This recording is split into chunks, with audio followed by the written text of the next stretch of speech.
Alexander Newland, इसने 18 पेरेंट आइटम से स्टैंडिंग। Hello everyone, welcome to horizon academy. My name is Arushi Gupta और स्वागत है आप सभी का चैप्टर 3 के वन शॉट लेक्चर में, which is classification of elements and periodicity in properties. इस चैप्टर में हम पढ़ने वाले हैं हमारी इम्पॉर्टेंट पीरियोडिक टेबल के बारे में। ये पीरियोडिक टेबल आप बचपन से देखते आ रहे होंगे, आपने 9th क्लास में 10th क्लास में अपनी बुक्स में बनी हुई देखी होगी। अब इस चैप्टर में हम हमारी ये पीरियोडिक टेबल डिटेल में पढ़ेंगे। तो स्टार्ट करते हैं। हमारे पास एट प्रेजेंट 118 एलिमेंट्स नोन है। अब अगर हम इन एलिमेंट्स को एक एक करके पढ़ने लगे और इनकी सारी प्रॉपर्टीज़ अगर हम पढ़ेंगे, इनका साइज़, इनका मास और इनका बिहेवियर, तो बहुत ज़्यादा डिफ़िकल्ट हो जाएगा और कोई भी 118 एलिमेंट्स की हर एक प्रॉपर्टी को पढ़ पाना बहुत ज़्यादा डिफ़िकल्ट है।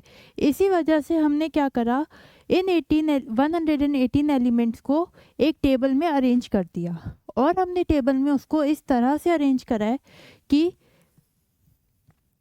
एक रो में आने वाले जितने भी एलिमेंट्स हैं उन सब की प्रॉपर्टीज़ सेम होगी। For example lithium, beryllium, boron, carbon से लेकर नियॉन तक जितने भी एलिमेंट्स हैं इन सब की प्रॉपर्टीज़ सेम होगी। इसी तरह सेकंड रो में जितने भी एलिमेंट्स हैं इनकी प्रॉपर्टीज सेम होगी। थर्ड रो में जितने एलिमेंट्स हैं इनकी प्रॉपर्टीज सेम होगी। एंड स्टैंडिंग रोज में जितने भी एलिमेंट्स हैं इनकी प्रॉपर्टीज सेम है। तो वर्टिकली एंड हॉरिजॉन्टली एलिमेंट्स की प्रॉपर्टीज सेम है।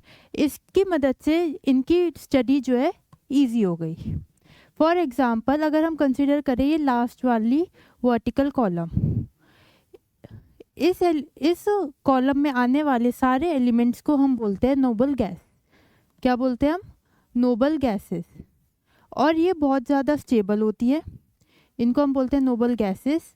ये बहुत ज़्यादा स्टेबल होती है क्योंकि इनका ऑक्टेट कंप्लीट होता है। ये बात आप लोगों ने 10th क्लास में भी पढ़ी होगी। फिर इससे जस्ट पहले इस वाले कॉलम में आने वाले ये सारे एलिमेंट्स, इनको हम बोलते हैं हेलोजेंस। इनको हम बोलते हैं हेलोजेंस और ये बहुत ज़्यादा इलेक्ट्रोनेगेटिव होते हैं। इलेक्ट्रोनेगेटिव क्या होता है वो अभी हम आगे सीखेंगे। फिर इस कॉलम में आने वाले सारे एलिमेंट्स, इनको हम बोलते हैं चैल्कोजेंस। इनको हम बोलते हैं चैल्कोजेंस।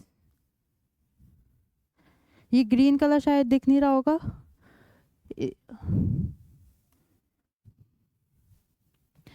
इनको हम बोलते हैं, इस वाले रो को हम बोलते हैं नोबल गैस।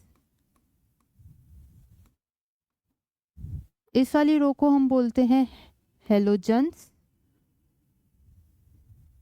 इस वाली रो को हम बोलते हैं हेलोजेंस एंड इस वाली रो को हम बोलते हैं चैल्कोजेंस। सिमिलरली पहली दो कॉलम्स में आने वाले सारे एलिमेंट्स होते हैं मेटल्स। ये सारे एलिमेंट्स क्या हैं? मेटल्स। फर्स्ट रो को हम बोलते हैं एल्कली मेटल्स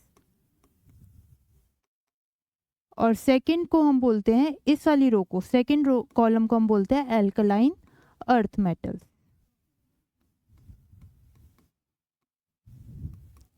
ये सारी बातें आपको पता होनी चाहिए। अब आप देख रहे हो इससे जो है क्लासिफिकेशन इजी हो गई। कोई मेरे से पूछे कि कैल्शियम क्या है, मेटल है या नॉन मेटल है, तो मैं देखूंगी कि हमारी पीरियोडिक टेबल में कहाँ आ रहा है। स्टार्टिंग की 2 रोज में आ रहा है तो वो मेटल है। तो इस तरह से इनकी स्टडी जो है ईजी हो गई है। सारे मेटल्स हमने एक तरफ रख दिए। इस साइड में जितने एलिमेंट्स हैं ये नॉन मेटल्स हैं एंड सेंटर में आते हैं मेटेलॉइड्स, जो मेटल और नॉन मेटल दोनों प्रॉपर्टीज शो करते हैं। ठीक है। ग्रुप 3 से लेके 12 तक इतने एलिमेंट्स को हम बोलते हैं रिप्रेजेंटेटिव एलिमेंट्स। क्या बोलते हैं? Representative element.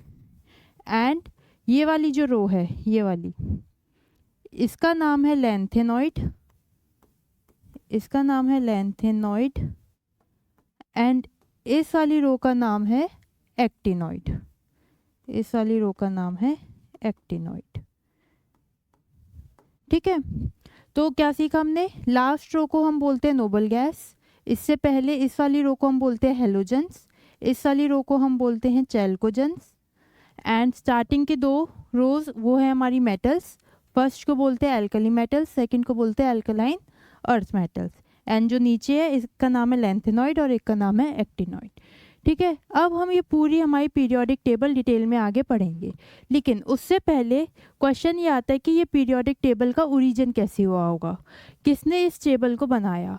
अब इस टेबल के पीछे बहुत सारे साइंटिस्ट की मेहनत है, कई सारे साइंटिस्ट आए, उन्होंने कई तरह के एक्सपेरिमेंट किए और एलिमेंट्स को क्लासिफाई करने की कोशिश की, देन उसके बाद जाके हमारी ये टेबल बनी है। तो अब पढ़ते हैं, अब next topic is origin of periodic table. 1829 में एक साइंटिस्ट आया जोहान डॉब्रिनियर, उसने हमको दिया लॉ ऑफ ट्रायड। इस लॉ के अकॉर्डिंग क्या होता है, he made group of 3 elements and said that middle element has atomic weight is approximately the average of atomic weight of other 2 elements। क्या मतलब हुआ इस बात का, इसने क्या करा, 3 एलिमेंट्स का ग्रुप बनाया। फॉर एग्जाम्पल ये लेते हैं लिथियम, सोडियम एंड पोटेशियम। इसने इन 3 एलिमेंट्स का ग्रुप बनाया और बोला कि जो सेंटर में मेटल है इसका एलिमेंट, इसका जो एटॉमिक वेट है, ये जो है 7, 23 और 39, ये इनके एटॉमिक वेट्स लिखे हुए हैं। डॉब्रिनियर ने क्या करा, 3 एलिमेंट्स का ग्रुप बनाया और बोला कि सेंटर वाले एलिमेंट का जो एटॉमिक वेट है वो इक्वल होगा average of atomic weight of side वाले 2 एलिमेंट्स। साइड में लिथियम और पोटेशियम है, इसका एटॉमिक वेट है 7 और पोटेशियम का है 39। अगर अब मैं इसका एवरेज ले लूँ, एवरेज लेने के लिए क्या करेंगे, इन दोनों को ऐड करेंगे एंड डिवाइड बाय 2। तो इनको ऐड करा, डिवाइड बाय 2 करा, क्या आएगा, 39 plus 7 is 46 divide by 2, solve करके क्या आया 23, और 23 ही एटॉमिक वेट है हमारे सोडियम का। तो इसने ये बोला साइड वाले 2 एलिमेंट्स के एटॉमिक वेट का एवरेज इक्वल होगा सेंटर वाले या मिडल वाले एलिमेंट के एटॉमिक वेट के। सिमिलरली सेकंड ट्रायड इसने ये दिया कैल्शियम, स्ट्रोंशियम और बेरियम का। इसके केस में भी यही है, कैल्शियम का मास होता है 40, बेरियम का 137, 40 प्लस 137 डिवाइड बाय 2, सॉल्व करके बताओ कितना आएगा, 177 बाय 2। ठीक है, और इसका मास होता कितना है, करो इसे सॉल्व, क्या आएगा, इसे सॉल्व करके आएगा 88.5, इसे सॉल्व करके आएगा 88.5, और स्ट्रोंशियम का मास होता है 88। तो हमने ये देखा कि ये दोनों अप्रॉक्सीमेटली इक्वल है, बस 0.5 का डिफरेंस है, तो उसने यहाँ पे अप्रॉक्स वर्ड लगाया था और ये बोला था कि साइड वाले 2 एलिमेंट्स के एटॉमिक वेट का एवरेज इक्वल होगा मिडल एलिमेंट के एटॉमिक वेट के। सिमिलरली अगर तीसरा ट्रायड इसने ये दिया क्लोरीन, ब्रोमीन और आयोडीन का, इन दोनों एलिमेंट्स के एटॉमिक वेट का एवरेज इक्वल आएगा, अप्रॉक्सीमेटली इक्वल आएगा 80 के। अगर आप करके देखोगे तो यू विल फाइंड, इन दोनों को ऐड करोगे और डिवाइड बाय 2 करोगे तो ये अप्रॉक्सीमेटली 80 आ जाएगा। तो ये था जोहान डॉब्रिनियर का लॉ ऑफ ट्रायड। अब इस लॉ की कुछ लिमिटेशंस थी, लिमिटेशंस मतलब कमियां, और लिमिटेशन ये थी कि it worked only for few elements, it worked only for few elements, ये खाली कुछ एलिमेंट्स के लिए काम करा। जैसे कि अभी हमने देखा एक ट्रायड इसने ये दिया, ट्रायड में ट्राई का मतलब है 3, मतलब 3 एलिमेंट्स का ग्रुप। एक ट्रायड ये दिया, सेकंड ये दिया और थर्ड ये दिया, इसने खाली इन एलिमेंट्स के लिए काम किया। तो ये इसकी लिमिटेशन थी कि it worked only for few elements. इसके बाद एक साइंटिस्ट और आया जिसका नाम था जोहान अलेक्जेंडर न्यूलैंड। इसने 1865 में हमें दिया लॉ ऑफ ऑक्टेव। ऑक्ट मतलब 8, तो इसके लॉ में कुछ 8 से रिलेटेड समथिंग होगा। ये एक इंग्लिश केमिस्ट था जोहान अलेक्जेंडर न्यूलैंड, इसने 1865 में हमें दिया लॉ ऑफ ऑक्टेव। इसने क्या करा, he arranged elements in increasing order of atomic weight, atomic weight के इंक्रीजिंग ऑर्डर में एलिमेंट्स को अरेंज कर दिया, and then noted that every 8th element has properties similar to the first element. इसने ये बोला, पहले तो उसने अरेंज कर दिया increasing order of atomic weight में, और फिर ये बोला पहले एलिमेंट और 8th एलिमेंट की प्रॉपर्टीज सेम होगी, या ऐसा बोल सकते हैं हम कि हर 8th एलिमेंट की प्रॉपर्टी सेम होगी। फॉर एग्जाम्पल उस टाइम पे जो एलिमेंट्स नोन थे वो थे lithium, lithium, beryllium, boron, carbon, nitrogen, oxygen, fluorine, NaMg। अब अगर ये है, इसके बाद एर्थ एलिमेंट कौन सा होगा? इसको अगर 1 दे दे तो 2 3 4 5 6 7 8। तो इसने ये बोला लिथियम और Na इन दोनों की प्रॉपर्टीज सेम होगी। देन बेरिलियम, इसके बाद एर्थ एलिमेंट कौन सा है? 1 2 3 4 5 6 7 8। तो बेरिलियम और मैग्नीशियम की प्रॉपर्टीज सेम होगी। मैग्नीशियम के बाद आता है एल्यूमिनियम, तो बोरोन और एल्यूमिनियम की प्रॉपर्टीज सेम होगी। तो इसने ये बोला कि हर एर्थ एलिमेंट की प्रॉपर्टी सेम होगी। और इसने इसको कंपेयर करा म्यूजिकल नोट से। किससे कंपेयर करा? म्यूजिकल नोट से। और ये बोला कि म्यूजिकल नोट में हर 8वां सुर सेम होता है, पहला सुर एंड 8th सुर इक्वल होता है, सेम होता है। तो उसी तरह हमारे पीरियोडिक टेबल में पहला एलिमेंट और 8th एलिमेंट इनकी प्रॉपर्टीज सेम होगी। तो इसको हम इस तरह देख सकते हैं कि उसने कैसे लिखा इसे। उसके बाद सोडियम की प्रॉपर्टीज लिथियम की मैच कर रही थी। Then magnesium, aluminium, silicon, phosphorus, sulphur, chlorine. तो ये पहला एलिमेंट है, ये 8th है, इसके बाद 8th एलिमेंट के है। तो इन तीनों की प्रॉपर्टीज सेम होगी, इन तीनों की प्रॉपर्टीज सेम होगी, इन दोनों की प्रॉपर्टीज सेम होगी, इन दोनों की प्रॉपर्टीज सेम होगी। इसी तरह बाकियों में इनकी प्रॉपर्टीज सेम है, इनकी प्रॉपर्टीज सेम है। तो इसने ये बस इतना बोला कि पहला और 8वां एलिमेंट इनकी प्रॉपर्टीज सेम होगी। अब इसकी लिमिटेशन, इसकी भी कुछ कमियां थी। क्या कमी थी इसकी? कि it worked only up to calcium, only up to calcium, कि इसने खाली कैल्शियम तक के लिए काम करा। ये कैल्शियम है ना, कैल्शियम के बाद आता है स्कैंडियम, और स्कैंडियम की प्रॉपर्टीज बोरोन और एल्यूमिनियम से मैच नहीं हुई। तो इसका ये लॉ ठीक था, होल्ड करता था सिर्फ और सिर्फ कैल्शियम तक। कैल्शियम के बाद उसने आगे काम नहीं करा। फिर इसके बाद एक साइंटिस्ट आया नेक्स्ट, जिसका नाम था दिमित्री मेंडेलीव। इसने उस टाइम पे एक पीरियोडिक लॉ दिया और एक पीरियोडिक टेबल बनाई, जिसको हम बोलते हैं मेंडेलीव पीरियोडिक टेबल। और ये पीरियोडिक टेबल हमारी मॉडर्न पीरियोडिक टेबल जो है इसी पीरियोडिक टेबल से बनी है। तो इसको हम क्रेडिट देते हैं for development of modern periodic table. इसको हम क्रेडिट देते हैं for development of modern periodic table. हमारी जो पीरियोडिक टेबल है वो इसी टेबल का हमने थोड़ी बहुत मॉडिफिकेशंस की और हमें हमारी मॉडर्न पीरियोडिक टेबल मिल गई। अब इसका लॉ देखते हैं। इस मेंडेलीव पीरियोडिक लॉ ने ये बोला कि properties of elements are periodic function of their atomic weight. इसमें इस लाइन को अंडरलाइन कर लो, एटॉमिक वेट को, ये बहुत इंपॉर्टेंट है। इसने ये बोला कि एलिमेंट्स की जो प्रॉपर्टीज़ हैं वो फंक्शन है किसका? उनके एटॉमिक वेट का। अब देखते हैं कि इसने एक्चुअली में करा क्या। He arranged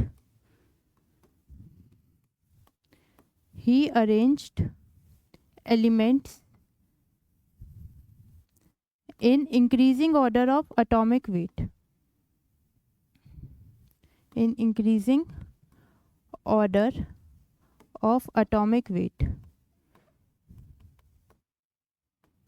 such that elements with similar properties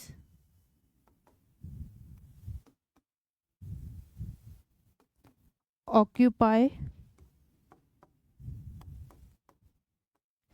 same row या फिर same vertical column, occupy same vertical column.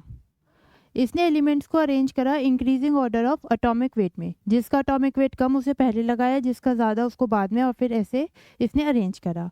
And then इस तरह से अरेंज करा कि वो एलिमेंट्स जिनकी प्रॉपर्टी सेम है वो सेम वर्टिकल कॉलम में आए। कैसे? इसकी हम टेबल से समझते हैं। ये हमारी मेंडेलीव की पीरियोडिक टेबल है। अब इसको देखो ध्यान से। इसने एलिमेंट्स को इस तरह से अरेंज करा, पहले तो इसने atomic increasing order of atomic weight में लगाया कि जिसका एटॉमिक वेट पहले कम है उसको पहले लिखा, एंड देन जिसका ज़्यादा है उसके बाद उसके बाद उसके बाद, इस तरह से। एंड देन इस तरह से अरेंज करा कि एलिमेंट्स जो सेम वर्टिकल कॉलम में आ रहे हैं, जैसे कि ये hydrogen, lithium, Na, K, Rb and Cs, इनकी प्रॉपर्टीज सेम आएगी। देन नेक्स्ट वर्टिकल कॉलम में जितने भी एलिमेंट्स आ रहे हैं इनकी सबकी प्रॉपर्टीज सेम होगी।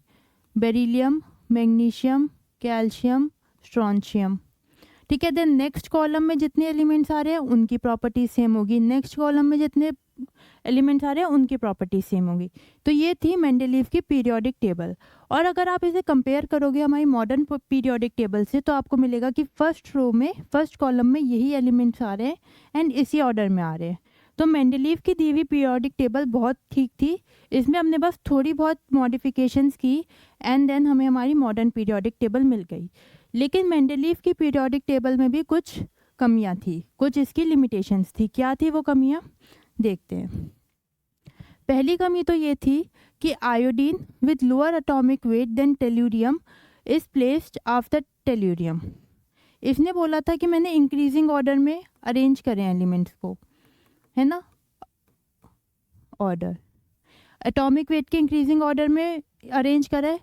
आयोडीन का मास कम होता है टेल्यूरियम से, तो आयोडीन को पहले आना चाहिए और टेल्यूरियम को बाद में। टेल्यूरियम को हम Te से डिनोट करते हैं, ठीक है।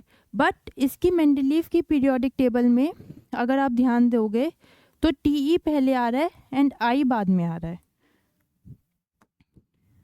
यहाँ पर जो है Te है एंड यहाँ पर हमारे पास I है। ऐसा क्यों करा इसने ये बोला कि आयोडीन की प्रॉपर्टीज मैच हो रही है फ्लोरीन, क्लोरीन, ब्रोमीन से, इसलिए उसने आयोडीन को बाद में रख दिया देन Te। एंड ये बोला कि बहुत जो है थोड़ा सा डिफरेंस है इन दोनों के एटॉमिक वेट में, मे बी हम लोगों ने गलत मेज़र करा होगा इसका एटॉमिक वेट। इसने ऐसा बोला, उसने बोला कि वेइंग करने में कोई दिक्कत आ गई होगी, लेकिन आयोडीन की प्रॉपर्टीज़ इनसे मैच हो रही है तो इसने इसको इससे पहले लिख दिया। एक लिमिटेशन तो ये थी। सेकेंड लिमिटेशन ये थी कि आपको ये गैप्स दिख रहे हैं, एक गैप ये रहा, एक गैप ये रहा, एक गैप ये रहा, ये गैप्स इसने छोड़ दिए अपनी पीरियोडिक टेबल में। इसने इन जगहों पे कोई भी एलिमेंट नहीं रखा। इसने बोला कि ये एलिमेंट्स अभी ढूंढे नहीं गए हैं, ये फ्यूचर में ढूंढे जाएंगे, तो मैं इसके लिए यहाँ पे खाली जगह छोड़ रहा हूँ। जैसे इसने एल्यूमिनियम और सिलिकॉन के नीचे खाली जगह छोड़ दी, एल्यूमिनियम एंड सिलिकॉन के नीचे इसने गैप छोड़ दिया और इस एलिमेंट का नाम इसने रख दिया ए का एल्यूमिनियम। क्या नाम रखा इसका, ए का एल्यूमिनियम। इसने बोला कि ये फ्यूचर में ढूंढा जाएगा, इसके लिए इस वजह से मैं इसके लिए अभी खाली जगह छोड़ रहा हूँ। और सिलिकॉन के नीचे उसने जगह छोड़ दी और क्या नाम लिखा, ए का सिलिकॉन।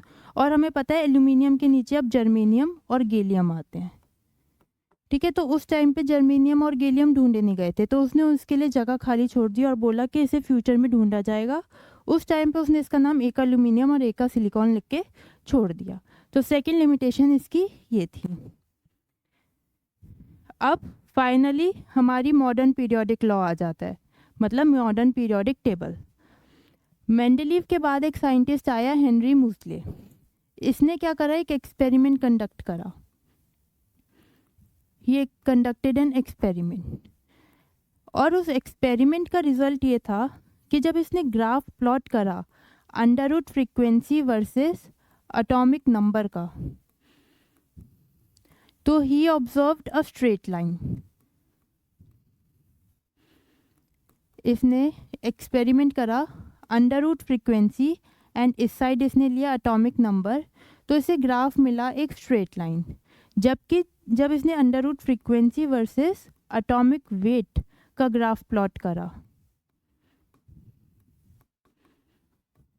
तो इसको स्ट्रेट लाइन नहीं मिली, नो स्ट्रेट लाइन। यहाँ पर इसको स्ट्रेट लाइन मिली, जबकि एटॉमिक वेट के केस में इसे स्ट्रेट लाइन नहीं मिली। तो इसने ये बोला कि एटॉमिक वेट की जगह हम एलिमेंट्स को अरेंज करते हैं एटॉमिक नंबर के अकॉर्डिंग।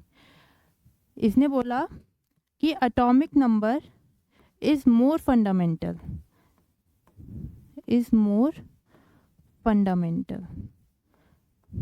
एटॉमिक नंबर पता है ना क्या होता है, atomic number is number of protons, ये आप पहले सीख कर आए होगे। तो मेंडलीव ने क्या करा था, मेंडलीव ने एटम्स को अरेंज करा था in increasing order of atomic weight, और उसने बोला था कि properties of elements are periodic function of atomic weight. Henry Moseley ने एक्सपेरिमेंट करा और बोला कि हम उन्हें एटॉमिक वेट के इंक्रीजिंग ऑर्डर की जगह, यहाँ देखो, उसने एटॉमिक वेट के इंक्रीजिंग ऑर्डर में लगाया था ना, तो हेनरी मूसले ने बोला कि हम एटॉमिक वेट की जगह अगर एटॉमिक नंबर के इंक्रीजिंग ऑर्डर में लगाएंगे तो ये जो लिमिटेशंस आ रही हैं मेंडलीव की, वो लिमिटेशंस नहीं आएंगी। तो उसने इस पीरियोडिक लॉ की डेफिनेशन बदल दी और एटॉमिक वेट की जगह यहाँ पे आ गया एटॉमिक नंबर। बाकी सब कुछ सेम रहा, बस एटॉमिक वेट की जगह क्या आ गया, एटॉमिक नंबर। तो एटॉमिक वेट लिखा होगा तो हम बोलेंगे मेंडलीव पीरियोडिक लॉ, लेकिन मॉडर्न पीरियोडिक लॉ में यहाँ पे एटॉमिक नंबर आता है। ये देखो मॉडर्न पीरियोडिक लॉ कि physical and chemical properties of elements are periodic function of their atomic number. Mendeleev ने बोला था एटॉमिक वेट, हेनरी मूसले ने एक्सपेरिमेंट करा और बोला कि यहाँ एटॉमिक वेट की जगह एटॉमिक नंबर आना चाहिए। क्यों? क्योंकि एटॉमिक नंबर के केस में उसे स्ट्रेट लाइन मिली थी, लेकिन एटॉमिक वेट में उसे स्ट्रेट लाइन नहीं मिली। ठीक है, अब आती है हमारी मॉडर्न पीरियोडिक टेबल पढ़ने की बारी। ये देख रखिए आपने मॉडर्न पीरियोडिक टेबल। सबसे पहले तो इसे आप अपनी कॉपी में बना लीजिए और आपको ये पूरी टेबल याद होनी चाहिए। ठीक है, धीरे धीरे करके याद हो जाएगी, पर आपको इसे याद करना पड़ेगा। अब इसको हम डिटेल में पढ़ेंगे, हमारी टेबल को इसी में पढ़ते हैं।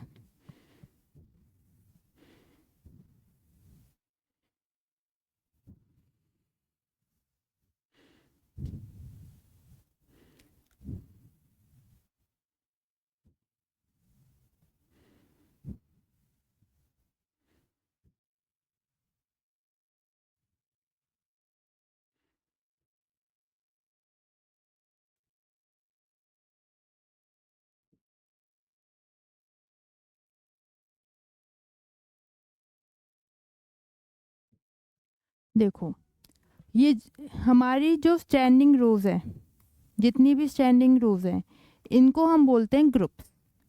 तो यहाँ पे हम लिख देते हैं स्टैंडिंग या वर्टिकल बोलते हैं, वर्टिकल कॉलम्स।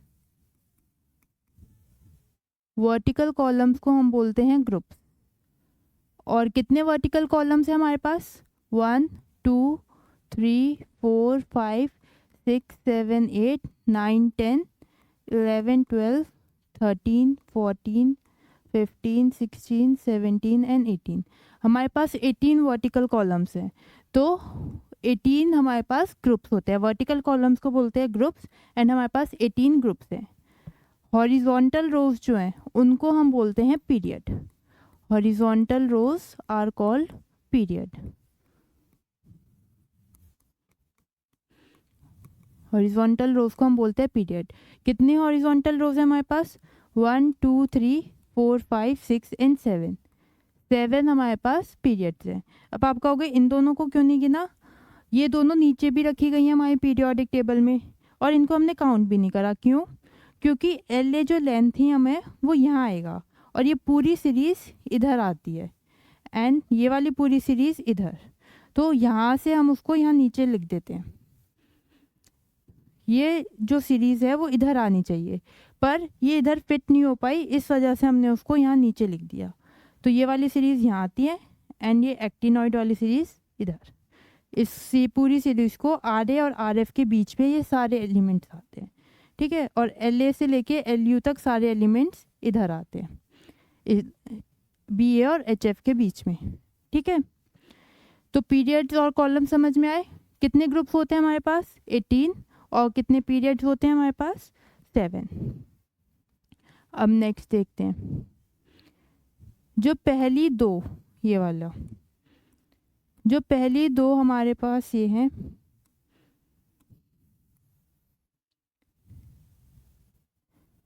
पहले दो ग्रुप्स को हम बोलते हैं एस ब्लॉक एलिमेंट। क्या बोलते हैं हम? S block element. क्यों बोलते हैं हम इनको एस ब्लॉक एलिमेंट? क्योंकि इसमें लास्ट इलेक्ट्रॉन एंटर करता है एस सबशेल में, आखिरी electron is present in S subshell. यहाँ लिखो एस ब्लॉक एलिमेंट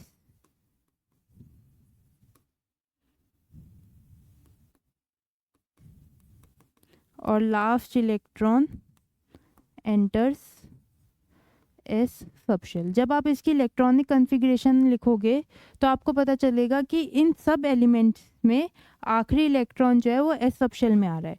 एक दो के लिए करके देखते हैं। अगर हाइड्रोजन की बात करें तो इसकी कॉन्फ़िगरेशन होती है 1s1, तो आखिरी इलेक्ट्रॉन 1s में आया। लिथियम की कॉन्फ़िगरेशन होती है 1s2 2s1, आखिरी इलेक्ट्रॉन किस में आया, एस सबशेल में। Na की बात करें तो इसकी कॉन्फ़िगरेशन में लास्ट में आएगा 3s1, इसके लिए आएगा 4s1, ऐसी बाकियों के लिए। बेरिलियम के केस में आएगा 2s2, मैग्नीशियम के लिए 3s2, कैल्शियम के लिए 4s2।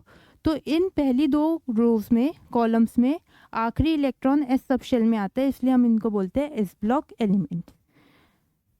ठीक है। ग्रुप 13 से लेके 18 तक इन एलिमेंट्स को हम बोलते हैं पी ब्लॉक एलिमेंट, क्योंकि इसमें लास्ट इलेक्ट्रॉन पी सबशेल में जाएगा। इसमें लास्ट इलेक्ट्रॉन पी सबशेल में जाएगा। बोरोन की बात, एक्सेप्ट हीलियम, हीलियम में 1s2 होता है। हीलियम के अलावा बाकी सब में पी में जाएगा इलेक्ट्रॉन।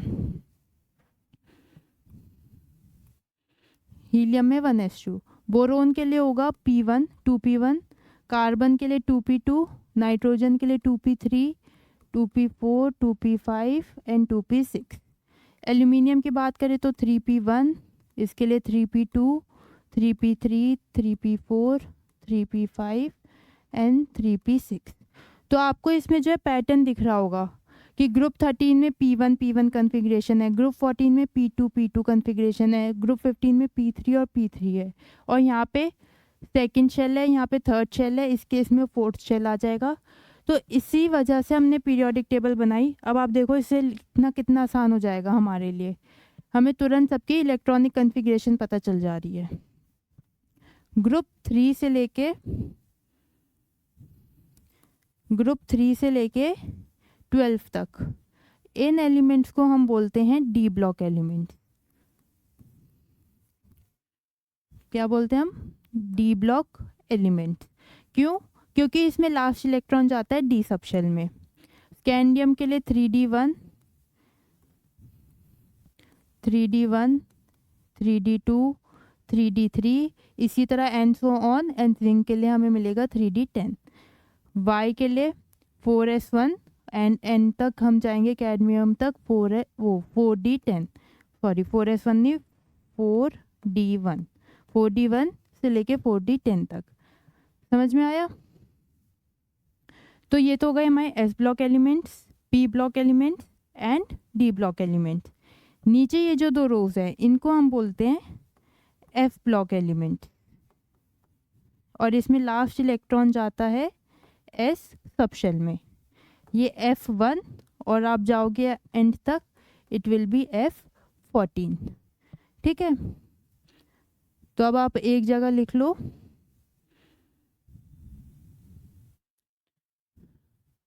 कि एस ब्लॉक एलिमेंट्स कौन से होते हैं? Group 1 and 2, group 1 and 2।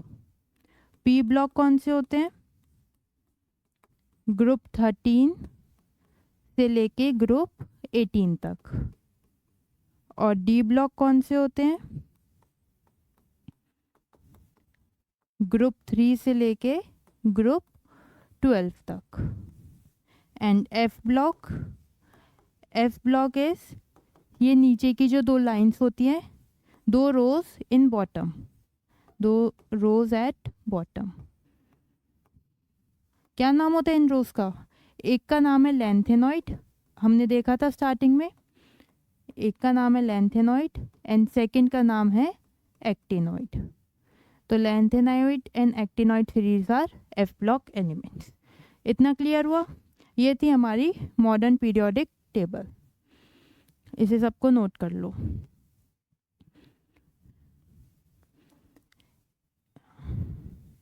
इसके बाद हमारा नेक्स्ट टॉपिक आता है nomenclature of elements with Z greater than 100। Z का क्या मतलब है? Z का मतलब है एटॉमिक नंबर। तो वो एलिमेंट जिसका एटॉमिक नंबर 100 से ज़्यादा है उसके लिए IUPAC ने एक अलग तरीके से नॉमेनक्लेचर दिया है।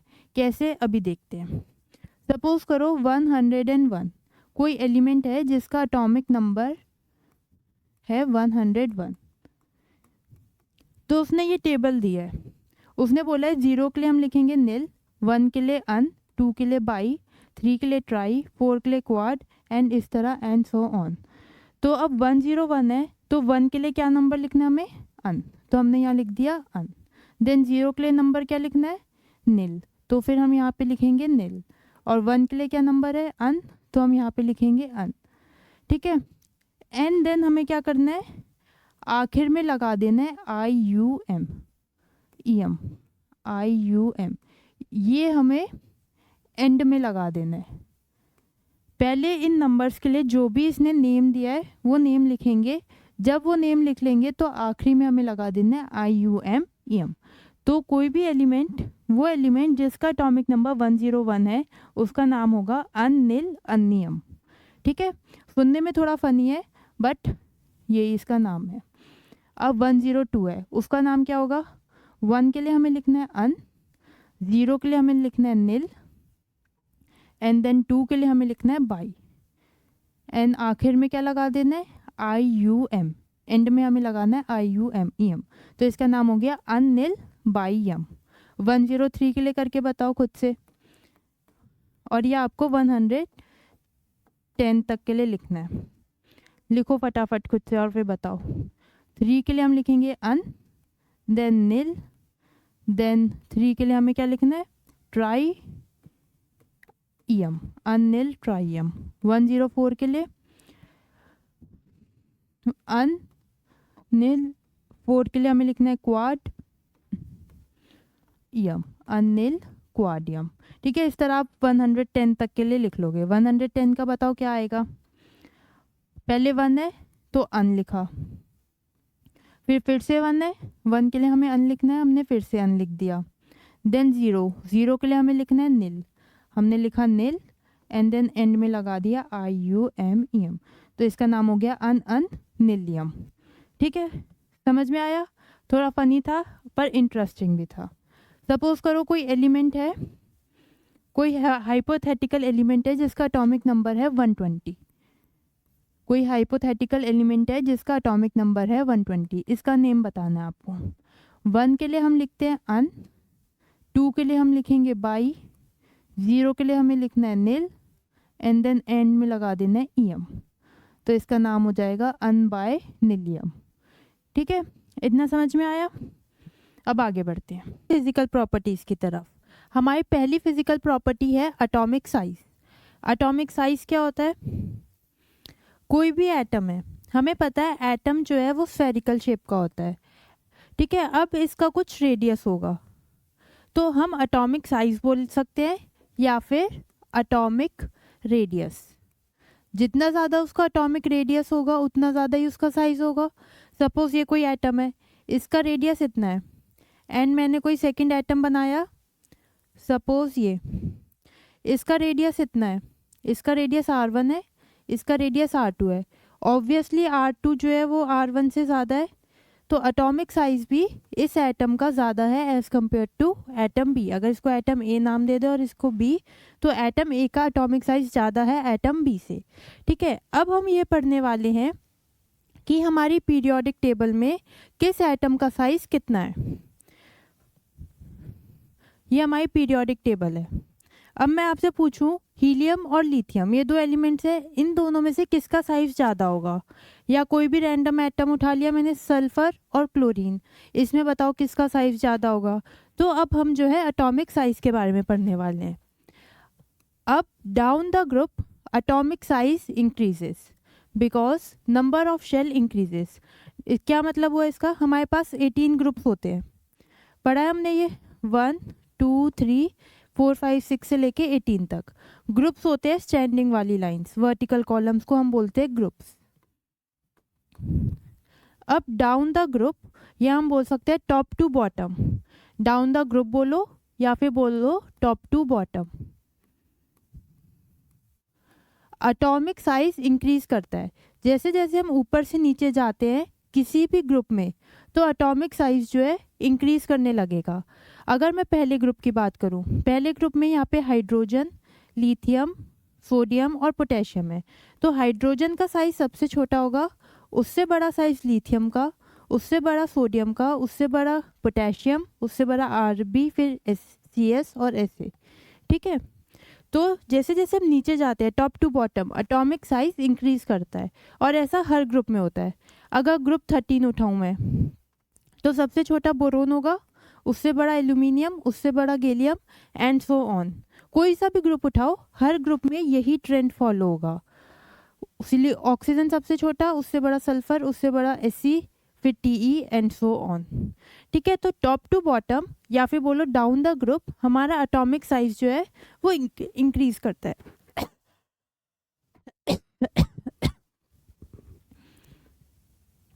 अब ऐसा क्यों होता है, एटॉमिक साइज जो है इंक्रीज क्यों करता है, उसका रीजन देखते हैं।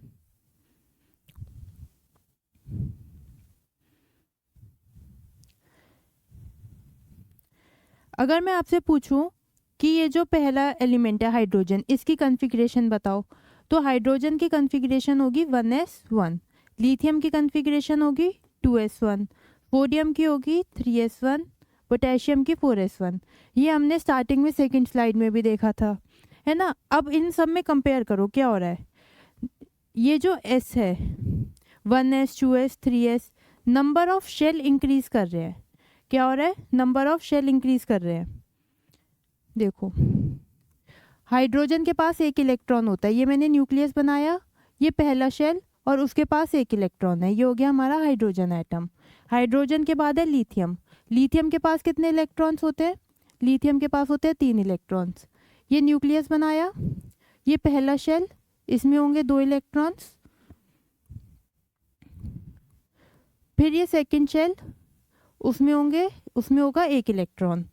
ठीक है, फिर हाइड्रोजन हीलियम लिथियम, फिर यहाँ पे Na बनाना है, Na के पास होते हैं 10 इलेक्ट्रॉन्स। कॉन्फ़िगरेशन लिखे इसकी तो 2, 8 और 1। पहले मैंने ये न्यूक्लियस बनाया, फिर ये पहला शेल, इसमें 2 इलेक्ट्रॉन्स, फिर ये दूसरा शेल, इसके अंदर मैंने बनाए 8 इलेक्ट्रॉन्स, फिर ये तीसरा शेल, और इसमें मैंने बनाया 1 इलेक्ट्रॉन। तो आप देखोगे जैसे जैसे हम डाउन द ग्रुप जा रहे हैं एटॉमिक साइज इंक्रीज करता जा रहा है। क्यों, क्योंकि ये जो शेल है, इसको शेल ही बोलते हैं ना, orbit, number of shell increase करता जा रहा है। जैसे जैसे नंबर ऑफ शेल इंक्रीज करेगा साइज इंक्रीज करेगा, तो इसलिए down the group atomic radius या फिर एटॉमिक साइज इंक्रीज करता है। ठीक है, इतना समझ में आया। अब नेक्स्ट आगे देखते हैं। नेक्स्ट है लेफ्ट टू राइट या left to right atomic size decreases. अभी तो हमने बात करी थी टॉप टू बॉटम की, top to bottom atomic size क्या हो रहा है, इंक्रीज हो रहा है। जैसे जैसे हम ऊपर से नीचे जा रहे हैं एटॉमिक साइज इंक्रीज कर रहा है। Left to right atomic size decrease करता है, left to right atomic size decrease करता है। मतलब अगर मैं ऐसे जाऊं इधर, तो एटॉमिक साइज जो है छोटा होता चला जाएगा। लिथियम और बेरिलियम में से कौन छोटा होगा, बेरिलियम, क्योंकि left to right size decrease करता जा रहा है। Na और Mg में से कौन छोटा होगा, Mg। इन सब में मैं पूछूं एल्यूमिनियम सिलिकॉन में, तो एल्यूमिनियम सबसे बड़ा, उससे छोटा सिलिकॉन, उससे छोटा फॉस्फोरस, उससे छोटा सल्फर, इस तरह से। तो लेफ्ट टू राइट साइज जो है वो डिक्रीज करता चला जाएगा। ठीक है, अब इसका रीज़न देखते हैं ऐसा क्यों होता है। हम क्या करते हैं, इनकी कॉन्फ़िगरेशन लिखते हैं Na Mg, और ये रीज़न हर रो के लिए अप्लाई होता है। हम एक रो के लिए देखते हैं किसी,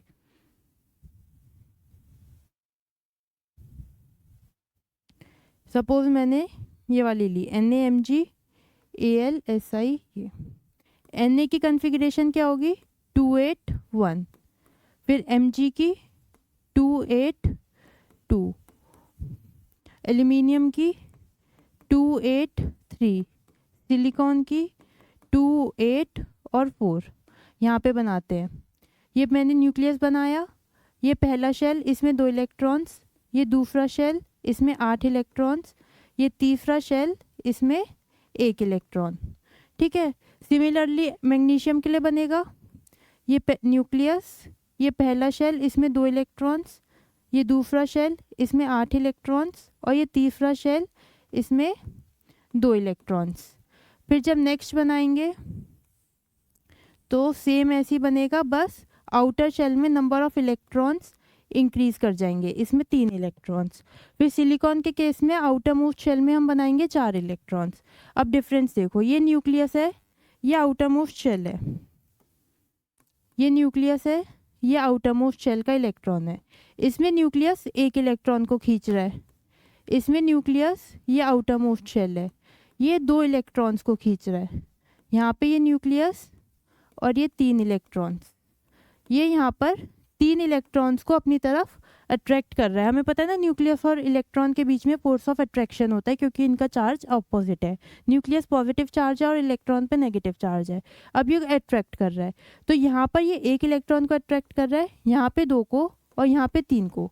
अब क्योंकि यहाँ पे फोर्स ऑफ अट्रैक्शन ज़्यादा है तो साइज छोटा होता चला जाएगा, ऐसे कॉन्ट्रैक्ट होता चला जाएगा। यहाँ पे वो 1 को खींच रहा है, सेकेंड केस में वो 2 लोगों को खींच रहा है, और थर्ड केस में वो 3 इलेक्ट्रॉन्स को खींच रहा है। तो इस केस में साइज जो है वो छोटा होता चला जाता है, कॉन्ट्रैक्शन हो जाता है। या फिर हम बोल सकते हैं इस चीज़ को इफेक्टिव न्यूक्लियर चार्ज इंक्रीज कर जाता है। इफेक्टिव न्यूक्लियर चार्ज का मतलब है फोर्स ऑफ अट्रैक्शन न्यूक्लियस और इलेक्ट्रॉन के बीच में। जब न्यूक्लियस और इलेक्ट्रॉन के बीच में फोर्स ऑफ अट्रैक्शन इंक्रीज करेगा तो साइज छोटा होता चला जाता है। ठीक है,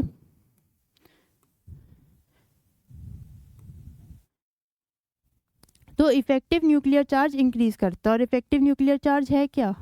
force of attraction between nucleus and electron. तो जैसे जैसे हम लेफ्ट टू राइट जाते हैं नंबर ऑफ इलेक्ट्रॉन्स इंक्रीज कर रहे हैं, लेकिन शेल जो है वो सेम रह रहा है। इस वाले केस में सब में 2 शेल है, इसमें 3 शेल है। ठीक है, शेल जो है सेम रह रहा है, लेकिन नंबर ऑफ इलेक्ट्रॉन्स इंक्रीज कर रहे हैं। उस वजह से फोर्स ऑफ अट्रैक्शन बढ़ रहा है न्यूक्लियस और इलेक्ट्रॉन के बीच में, जिसकी वजह से इफेक्टिव न्यूक्लियर चार्ज इंक्रीज कर रहा है और साइज क्या हो रहा है? डिक्रीज। तो आपको बस इतना याद रखना है कि down the group atomic size increase करता है और left to right atomic size decrease करता है। और रीज़न क्या है? फर्स्ट केस में नंबर ऑफ शेल इंक्रीज हो रहा है और सेकंड केस में इफेक्टिव न्यूक्लियर चार्ज इंक्रीज करता है। ठीक है, अब ये क्वेश्चन है, ये करके दिखाओ। आपको अरेंज करना है in increasing order of atomic radius. Atomic radius के इंक्रीजिंग ऑर्डर में अरेंज करना है। पहला है carbon, nitrogen, oxygen and fluorine. देखो कैसे करेंगे।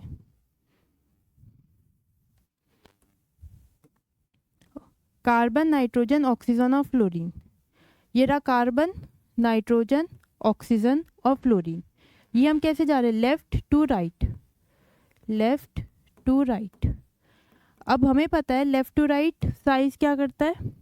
Left to right size decrease करता है। मतलब फ्लोरीन का साइज़ सबसे छोटा होगा, उससे बड़ा किसका होगा? ऑक्सीजन का, उससे बड़ा नाइट्रोजन का और सबसे बड़ा कार्बन का। लेफ़्ट टू राइट साइज़ ने क्या करा? डिक्रीज़, छोटा होता चला गया। ठीक है, ये तो हो गया फर्स्ट। अब सेकेंड, फ्लोरीन, क्लोरीन, ब्रोमीन और आयोडीन। पीरियोडिक टेबल में ढूंढो ये चारों एलिमेंट्स कहाँ पर है। ये रहा fluorine, chlorine, bromine and iodine. अब की बार हम जा रहे हैं top to bottom. Top to bottom size क्या होता है? इंक्रीज। ऊपर से नीचे साइज़ बढ़ता जाता है। तो फ्लोरीन सबसे छोटा हुआ, फिर उससे बड़ा chlorine, then bromine and then iodine. क्यों? क्योंकि नीचे जाते जा रहे हैं तो साइज़ इंक्रीज होता जा रहा है। नेक्स्ट Na, Mg और Al। खुद से करने का ट्राई करो इसे। ये रहा Na, देन Mg और Al। अब आप इसको सेम ग्रुप में मानोगे, ये मत कहना कि यहाँ गैप है। ये गैप Mg के बाद एल्यूमिनियम ही आता है। अब लेफ़्ट टू राइट जा रहे हैं हम। लेफ़्ट टू राइट साइज़ क्या होता है? डिक्रीज। मतलब Na सबसे बड़ा, उससे छोटा Mg और उससे छोटा Al। साइज़ जो है घटता जाता है लेफ़्ट टू राइट। तो Na सबसे बड़ा, देन Mg और उससे छोटा Al। लिथियम, Na और K। ये रहा लिथियम, Na और K। टॉप टू बॉटम, ऊपर से नीचे जा रहे हैं। टॉप टू बॉटम साइज क्या हो रहा है, इंक्रीज, तो के क्या होगा, सबसे बड़ा, क्योंकि साइज बढ़ रहा है। लिथियम सबसे छोटा, देन सोडियम, देन के। तो इस तरह से करते हैं हम इसके क्वेश्चन। ये हो गया एटॉमिक साइज के बारे में। आपको बस ये 2 पॉइंट्स याद रखने, ये दोनों पॉइंट्स इंपॉर्टेंट है। क्या कि लेफ्ट टू राइट साइज क्या हो रहा है, डिक्रीज, और टॉप टू बॉटम साइज हो रहा है इंक्रीज। ठीक है, अब आगे बढ़ते हैं। Next, cation has smaller size than parent atom. Cation का साइज छोटा होता है उसके पेरेंट एटम से। कैटायन क्या होता है, कैटायन का मतलब होता है कोई भी atom with a positive charge. पता है ये बात पहले से, पॉजिटिव चार्ज, जिस पे भी प्लस का चार्ज होता है उसको हम बोलते हैं कैटायन। एग्जाम्पल Na या Mg2+। अब इस लाइन का मतलब ये है कि कैटायन का साइज छोटा होगा देन सोडियम। Na+ का साइज छोटा होगा Na से, Mg2+ का साइज छोटा होगा Mg से, एल्यूमिनियम 3+ का साइज छोटा होगा एल्यूमिनियम से। कैटायन का साइज हमेशा छोटा होता है उसके पेरेंट एटम से। पेरेंट एटम मतलब उस सेम एटम हमने ले लिया बिना चार्ज के, ठीक है। और anion has larger size than parent atom. अगर सपोज मैंने कोई अनायन लिया क्लोरीन, तो Cl- का साइज बड़ा होगा Cl से। Na+ का साइज तो छोटा है Na से, लेकिन Cl- का साइज बड़ा होगा Cl से। तो H2-। कैटायन का साइज छोटा होता है और अनायन का साइज बड़ा होता है। अनायन होता है माइनस चार्ज वाले। और कोई एग्जांपल दो अनायन का। P4- ले लेते हैं अगर सपोज, तो इसका साइज बड़ा होगा P से, ठीक है। मुझे बताओ Br- और Br, इन दोनों में से किसका साइज बड़ा होगा। Br- हमारा अनायन है,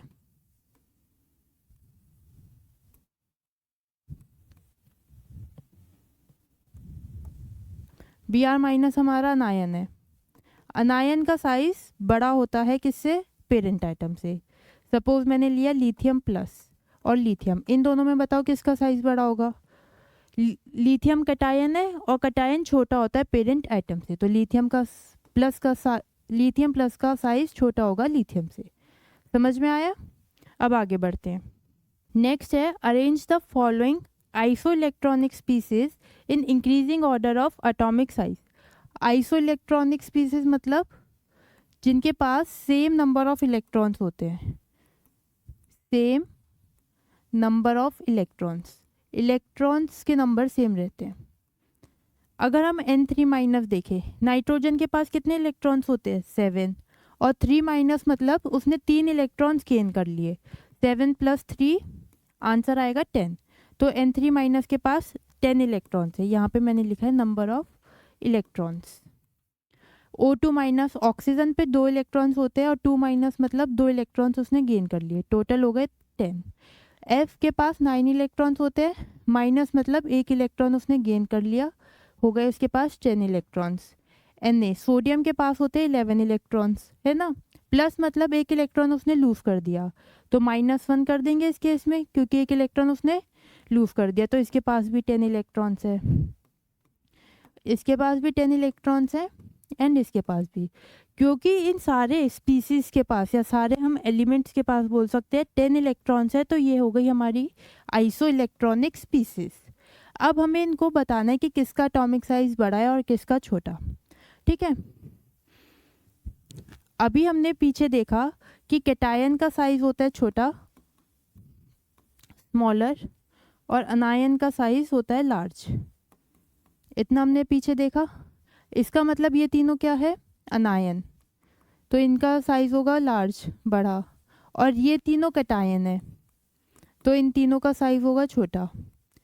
अब हमें इन्हें बताना है इन तीनों में से भी सबसे बड़ा किसका होगा और इन तीनों में सबसे छोटा किसका होगा। तो उसके लिए आप एक लाइन लिखो, more positive charge smaller the size, जितना ज़्यादा पॉजिटिव चार्ज होगा उतना ज़्यादा साइज छोटा होगा। अब इसमें सबसे ज़्यादा पॉजिटिव चार्ज किसके पास है, एल्यूमिनियम के पास, तो एल्यूमिनियम का साइज सबसे छोटा होगा, उससे बड़ा Mg का और उससे बड़ा Na का। ठीक है, अब नेक्स्ट लाइन लिखो, more negative charge larger the size. जितना ज़्यादा नेगेटिव चार्ज होगा उतना बड़ा साइज होगा। अब इसमें सबसे ज़्यादा नेगेटिव चार्ज किसके पास है? नाइट्रोजन के पास। तो नाइट्रोजन का साइज सबसे बड़ा होगा, उससे छोटा ऑक्सीजन और उससे छोटा फ्लोरीन। ठीक है, या फिर इसको हम ऐसे भी लिख सकते हैं, F minus O2 minus and N3 minus. N3 minus पे सबसे ज़्यादा चार्ज है तो उसका साइज सबसे बड़ा, F माइनस पे सबसे कम चार्ज है तो उसका साइज छोटा। मैंने बस ये साइंस जो है चेंज कर दी है। अब इन दोनों को कंबाइन करके लिख दो। सबसे छोटा हो गया एल्यूमिनियम 3+, फिर Mg2+, फिर Na+, फिर इससे बड़ा हो जाएगा हमारा क्या, F, फिर O2 माइनस और देन N3 माइनस। देख रहे हो, कैटायंस छोटे होते हैं, अनायंस बड़े होते हैं। तो हमने पहले कैटायंस लिख दिया, ये छोटे हैं, फिर हमने अनायन लिख दिया। अब कैटायन में जिसके पास ज़्यादा पॉजिटिव चार्ज होगा वो ज़्यादा छोटा, तो सबसे पहले एल्यूमिनियम 3+ आ गया, फिर Mg, फिर Na। ठीक है, अनायंस के केस में जितना ज़्यादा नेगेटिव चार्ज होगा वो उतना ज़्यादा बड़ा होगा। ऑपोजिट हो रहा है, इसमें ज़्यादा पॉजिटिव चार्ज तो छोटा, इसमें ज़्यादा नेगेटिव चार्ज तो बड़ा। तो N3 माइनस सबसे बड़ा, फिर O2 और फिर F। तो इस तरह ये इस क्वेश्चन का आंसर है। ये हमने इन्हें अरेंज कर दिया इन increasing order of atomic size. ठीक है, अब नेक्स्ट आती है आयोनाइजेशन एंथैल्पी। इसको हम डिनोट करते हैं डेल्टा आई और एच। इस आई का मतलब है आयोनाइजेशन, एच मतलब enthalpy. Enthalpy is nothing but energy. तो हम बोल सकते हैं आयोनाइजेशन एनर्जी या फिर आयोनाइजेशन एंथैल्पी एक ही बात है। अब क्या होती है ये? It is the energy required to remove the outermost electron from the isolated gaseous atom. Suppose करो मेरे पास कोई भी एटम है, फॉर एग्जाम्पल Na। Na की कन्फिग्रेशन क्या होगी? 2, 8 और 1, क्योंकि इसके पास 11 इलेक्ट्रॉन्स होते हैं। ये मैंने न्यूक्लियस बनाया, ये पहला शेल, इसमें 2 इलेक्ट्रॉन्स, ये सेकंड शेल, इसमें 8 इलेक्ट्रॉन्स, एंड देन ये थर्ड शेल, इसमें 1 इलेक्ट्रॉन। ठीक है, इसके अंदर 8 इलेक्ट्रॉन्स है, 3, 4, 5, 6, 7 और 8। अब इसका जो आउटर मोस्ट इलेक्ट्रॉन है, ये आउटर मोस्ट इलेक्ट्रॉन, मुझे ये इलेक्ट्रॉन रिमूव करना है। इस इलेक्ट्रॉन को रिमूव करने के लिए मुझे कुछ एनर्जी देनी पड़ेगी बाहर से। ठीक है, मैंने क्या करा, ये सोडियम एटम था, इसको कुछ एनर्जी दी ताकि ये आउटर मोस्ट इलेक्ट्रॉन रिमूव हो जाए, और इसको मैंने क्या बना दिया, इस तरह से। बस आउटर मोस्ट शेल में 1 इलेक्ट्रॉन था, वो रिमूव हो गया, वो बाहर निकल गया यहाँ इलेक्ट्रॉन। ये Na था, ये कन्वर्ट हो गया किस में, Na+ में, और 1 इलेक्ट्रॉन बाहर निकल गया। इस प्रोसेस के दौरान जो एनर्जी रिलीज होगी उसको हम बोलेंगे आयोनाइजेशन एनर्जी। सोडियम में से 1 इलेक्ट्रॉन निकालना था और उसको मैंने Na+ बना दिया। इस टाइम पे जो एनर्जी लगेगी उसको हम बोलते हैं ionization energy. Energy required to remove the outermost electron from an atom. किसी भी एटम में से सबसे बाहर वाला इलेक्ट्रॉन निकालने में जो एनर्जी लगेगी उसको हम बोलते हैं आयोनाइजेशन एनर्जी। ठीक है, अब देखो, आयोनाइजेशन एनर्जी इन्वर्सली प्रोपोर्शनल होती है साइज के। जितना ज़्यादा साइज होगा उतना कम उसकी आयोनाइजेशन एनर्जी होगी। क्यों? सपोज करो ये कोई एटम है, इसके सबसे बाहर वाला इलेक्ट्रॉन है ये, और एक दूसरा एटम है, इसके सबसे बाहर वाला इलेक्ट्रॉन है ये। दोनों में से किसका साइज बड़ा है? ये एटम ए है, ये एटम बी है। एटम ए का साइज बड़ा है। अगर हम साइज की बात करें तो एटम ए का साइज बड़ा है एटम बी से। अब न्यूक्लियस और इलेक्ट्रॉन के बीच में फोर्स ऑफ अट्रैक्शन किस में ज़्यादा होगी, इस केस में या इस केस में? यहाँ पे डिस्टेंस ज़्यादा है और यहाँ पे डिस्टेंस कम है, तो यहाँ पे फोर्स ऑफ अट्रैक्शन कम होगी क्योंकि डिस्टेंस ज़्यादा है। तो इसको निकालने के लिए हमें लेस एनर्जी लगेगी, एनर्जी जो है कम लगेगी इस इलेक्ट्रॉन को निकालने के लिए, ये आसानी से निकल जाएगा। यहाँ पे डिस्टेंस कम है तो इन दोनों के बीच में फोर्स ऑफ अट्रैक्शन ज़्यादा होगी। फोर्स ऑफ अट्रैक्शन ज़्यादा होगी तो ज़्यादा एनर्जी लगानी पड़ेगी इस इलेक्ट्रॉन को निकालने के लिए, है ना, ज़्यादा एनर्जी हमें बाहर से देनी पड़ेगी इस इलेक्ट्रॉन को निकालने के लिए। तो इसलिए इस केस में आयोनाइजेशन एनर्जी क्या होगी, ज़्यादा। तो आयोनाइजेशन एनर्जी ए की कम होगी और बी की ज़्यादा। बी वाले एटम में हमें ज़्यादा एनर्जी देनी पड़ेगी इस इलेक्ट्रॉन को निकालने के लिए। क्यों? क्योंकि ये इलेक्ट्रॉन न्यूक्लियस के पास है, इन दोनों के बीच में अट्रैक्शन ज़्यादा है। जब पास होंगे तो अट्रैक्शन ज़्यादा होगा, दूर होंगे तो अट्रैक्शन कम होता चला जाएगा, है ना। तो वही काम है, यहाँ पे अट्रैक्शन कम है, यहाँ पे अट्रैक्शन ज़्यादा है क्योंकि साइज़ कम है, तो इसे निकालने के लिए एनर्जी कम लगेगी। ठीक है। अब down the group ionization energy decrease करती है। क्यों? क्योंकि साइज इंक्रीज करेगा। देखो ये तो ठीक है, इसे पहले नोट कर लो, करना है तो, कि आयोनाइजेशन एनर्जी साइज के इन्वर्सली प्रोपोर्शनल होती है। रीज़न है ये। अब हमने पीछे देखा था, पीछे वाली स्लाइड में, कि down the group size increase कर रहा था। ठीक है, हमने ये सीखा था। अब जब down the group size increase करेगा तो आयोनाइजेशन एनर्जी क्या करेगी, डिक्रीज। क्यों? क्योंकि ये इसके इन्वर्सली प्रोपोर्शनल है। इन्वर्सली प्रोपोर्शनल मतलब साइज बढ़ेगा तो आयोनाइजेशन एनर्जी घटेगी, और साइज घटेगा तो आयोनाइजेशन एनर्जी बढ़ेगी, उल्टा काम होएगा। ठीक है, ये सेम ही लिख दिया।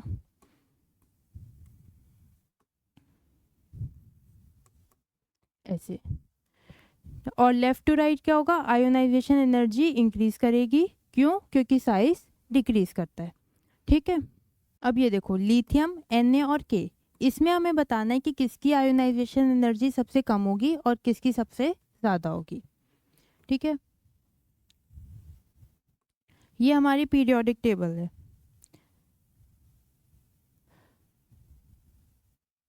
इसमें लिथियम ये रहा, सोडियम ये रहा और पोटेशियम ये रहा, Li, Na और K।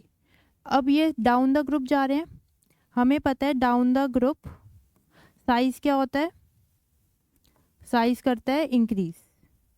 Down the group size increase, तो आयोनाइजेशन एनर्जी क्या होगी, डिक्रीज। तो जैसे जैसे हम ऊपर से नीचे जाएंगे आयोनाइजेशन एनर्जी कम होती चली जाएगी। तो लिथियम की सबसे ज़्यादा होगी, उससे कम Na की, और K की सबसे कम। समझ में आ रहा है? लिथियम का साइज छोटा है, Na का बड़ा और K का उससे भी बड़ा। तो इसका जो बाहर वाला इलेक्ट्रॉन है, सबसे बाहर वाला, यहाँ पे न्यूक्लियस है, इस केस में ये दोनों पास पास है, अट्रैक्शन ज़्यादा है तो ज़्यादा एनर्जी लगेगी इसे निकालने के लिए। इस केस में ये दोनों बहुत दूर हैं, ये रहा इलेक्ट्रॉन, क्योंकि ये दोनों, यहाँ पे बना देते हैं, ये दोनों बहुत दूर हैं, इनके बीच में डिस्टेंस ज़्यादा है तो अट्रैक्शन कम होगी, तो इसे निकालने के लिए कम एनर्जी लगेगी, ये जल्दी से निकल जाएगा। ठीक है। नेक्स्ट है Na, Mg और Al। ये रहा Na, Mg एंड Al। अब ये लेफ़्ट टू राइट जा रहे हैं। Left to right ionization energy क्या होती है, एक जगह लिख लो पहले, left to right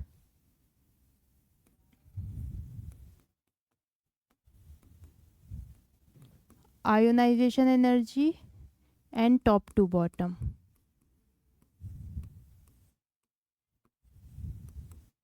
left to right ionization energy increase करती है और top to bottom ionization energy decrease करती है। अब हम जा रहे हैं left to right, ionization energy क्या होगी, इंक्रीज, तो Na की सब, इसी में लगा दूं या यहाँ लिख दे, Na की सबसे कम, उससे ज़्यादा Mg की और उससे ज़्यादा Al की। हम जो है इन तीनों में कंपेयर कर रहे हैं, इन तीनों में Na की कम होगी और Al की ज़्यादा होगी। नेक्स्ट FCl, Br और I, ये रहा फ्लोरीन, क्लोरीन, ब्रोमीन और आयोडीन। इस बार हम जा रहे हैं ऊपर से नीचे, top to bottom. Ionization energy क्या होगी, डिक्रीज। डिक्रीज मतलब आयोडीन की सबसे कम और फ्लोरीन की सबसे ज़्यादा। तो ये हो गया हमारा ऑर्डर, हीलियम, नियॉन और argon. Helium, neon, argon, top to bottom ionization energy decrease, तो आर्गन की सबसे कम और हीलियम की ज़्यादा। ये हो गया हमारा ऑर्डर। ठीक है।